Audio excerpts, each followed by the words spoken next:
Oi pessoal, tudo bem? Eu me chamo Tainá Rocha, sou psicóloga, psicanalista, especialista em psicanálise e saúde mental pela UERJ e mestre em pesquisa e clínica em psicanálise também pela UERJ. E hoje eu estou aqui para apresentar para vocês acerca das aproximações e dos distanciamentos entre o campo das estruturas clínicas em psicanálise e o campo da psicopatologia fundamental. E por que nós, do Estudo Dirigido, estamos tendo esse cuidado dessa aula de apresentação? Por quê?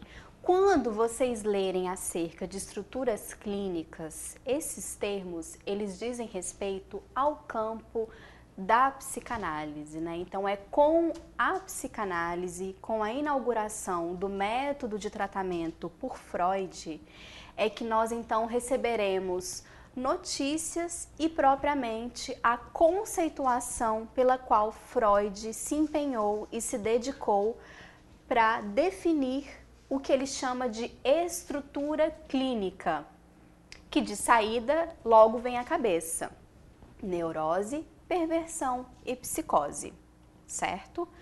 Já o campo da psicopatologia fundamental vai trabalhar com tudo aquilo que é da ordem da saúde mental por meio de outros arcabouços teóricos, de uma outra visada teórica, principalmente através do campo do fenômeno, certo?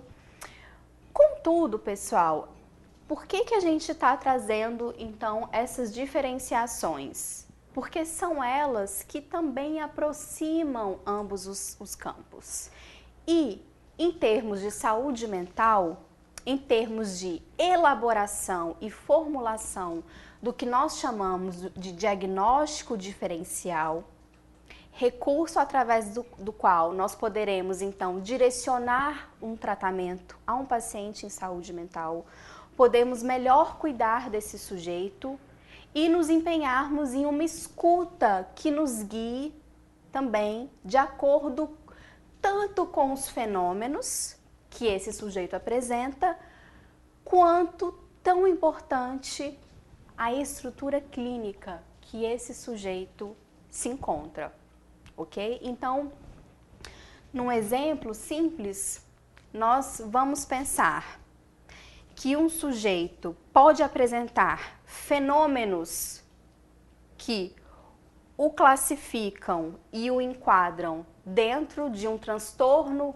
afetivo do humor, por exemplo, e, além disso, este sujeito ele está ancorado e ele está posicionado em uma estrutura neurótica, certo?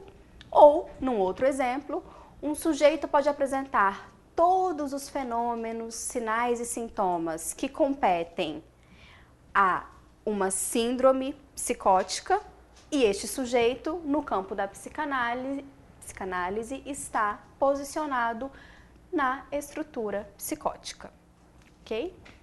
Então, um campo e outro se aproximam para a formulação do diagnóstico diferencial, certo? Porque um diagnóstico diferencial que está sustentado pelas estruturas clínicas e pela psicopatologia fundamental nos dá, inclusive, eticamente melhores condições de cuidar daquele sujeito que está em intenso sofrimento psíquico. Bom, pessoal, estruturas clínicas em psicanálise vai tratar do sujeito enquanto o sujeito do inconsciente. Sujeito esse que é dividido através das formações do inconsciente e do seu modo de estar na realidade, a partir do que ele recebe enquanto transmissão simbólica familiar e também da cultura, de acordo com a sua constituição. Então, há um determinismo do sujeito a partir de um saber que é um saber do outro, é um saber do inconsciente, que eu aprofundei de acordo com a literatura psicanalítica na aula Estruturas e Psicanálise.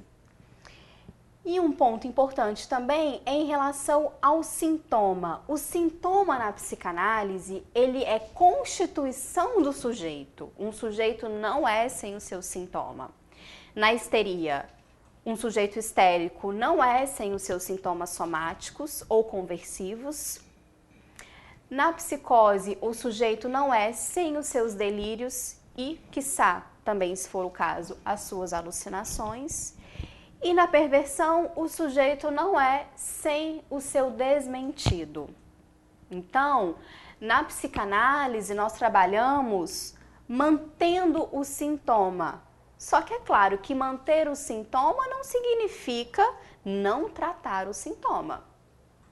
Mantém-se o sintoma, mas ele passa por um tratamento. Ele passa pelo tratamento que, a partir da escuta do analista, dá condições de o analisando bem dizer os seus sintomas.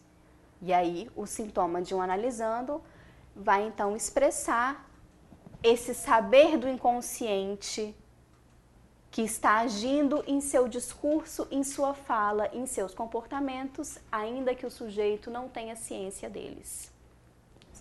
Certo? Então, aqui nós temos o campo da psicanálise com esses pontos importantes que concernem as estruturas clínicas, neurose, perversão e psicose, certo? Então, a depender de qual a estrutura clínica que o sujeito se encontra, né, a partir da sua lida diante da castração, nós teremos um neurótico, um perverso ou um psicótico. E, a depender de cada uma dessas apresentações, nós teremos a direção correta e ética para um tratamento. O modo como lidamos com o sujeito neurótico não é o mesmo modo como lidamos com o sujeito psicótico e nem mesmo com o sujeito perverso, certo? Os traços do sujeito que constituem a sua subjetividade e o ancoram em uma estrutura clínica são da ordem da singularidade, diferenciando o que é neurose, o que é perversão e o que é psicose. E aí nós já temos uma direção de um caminho para tratar daquele sujeito no campo da saúde mental.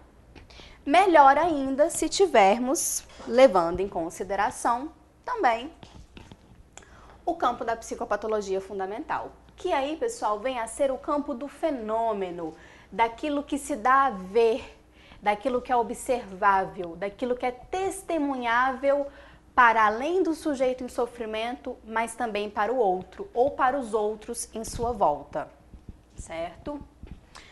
Nós estamos também no campo da síndrome. O que é a síndrome? A síndrome é um conjunto de sinais e sintomas que caracterizam uma patologia. Então, nós temos uma síndrome depressiva, uma síndrome psicótica, uma síndrome de ansiedade, de acordo com a classificação nosográfica do campo da psicopatologia, certo? Aqui, no que diz respeito aos sintomas, a psicopatologia fundamental vai tratá-los através das intervenções, né? No sentido da retirada do sintoma, porque entende-se que as manifestações sintomáticas, né, dos fenômenos que compõem o sintoma, por exemplo, uma exaltação do humor. Uma exaltação do humor é da ordem de um transtorno afetivo ou um transtorno de humor. O que significa dizer que essa exaltação ela tem que sofrer uma baixa.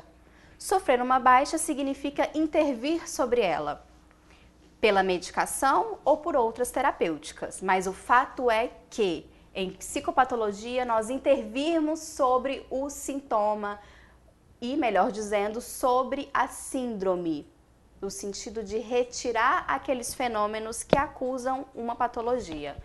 No campo da psicanálise, o sintoma permanece e passa pelo tratamento da palavra. Pessoal, o último ponto que eu deixo aqui para vocês acerca da psicopatologia fundamental é a noção de normalidade. Isso é muito importante, né? No campo da psicanálise, nós não estamos ancorados pelo discurso moral ou mesmo cultural acerca do que é normal e patológico, certo? Já no campo da psicopatologia fundamental, sim, nós estamos ancorados no que vem a ser a normalidade. Nós seguimos a uma normativa para atuação nesse campo. Até porque, pessoal, é a normalidade o termômetro para categorização das síndromes, né, e das classificações psicopatológicas, ok? Então, nós estamos aqui na ordem do que tenha que ser normal, do que escape ao excesso, do que escape à paixão, né? Psicopatologia vem de um pathos, vem de uma paixão. Então, é preciso conter esses estados de fuga do que é uma norma ou do que é uma normalidade, né? Inclusive, Michel Foucault já trata disso na sua obra. Pessoal, mas o fato é que com concordâncias ou discordâncias, o que nos interessa aqui são as aproximações entre o campo da psicanálise, que constituem as estruturas clínicas, e o campo da psicopatologia fundamental, certo? A despeito de suas diferenças, que são fundamentais para a estrutura teórica de cada um dos campos, as aproximações nos valem, mais uma vez repetindo, na elaboração do diagnóstico diferencial, tá? Então, em termos de cuidado, de tratamento, a junção desses dois campos é simplesmente fundamental. É assim que costumamos trabalhar no campo prático da saúde mental, seja em instituições privadas, seja no setor público, certo? Então, que essa aula de abertura dê melhores condições para que vocês assistam a próxima aula, que é Estruturas Clínicas e Psicanálise. Lembrando mais uma vez que quaisquer dúvidas que vocês tiverem, por favor, nos procurem por meio do nosso e-mail, do nosso site ou pelo nosso contato telefônico, certo? Muito obrigada!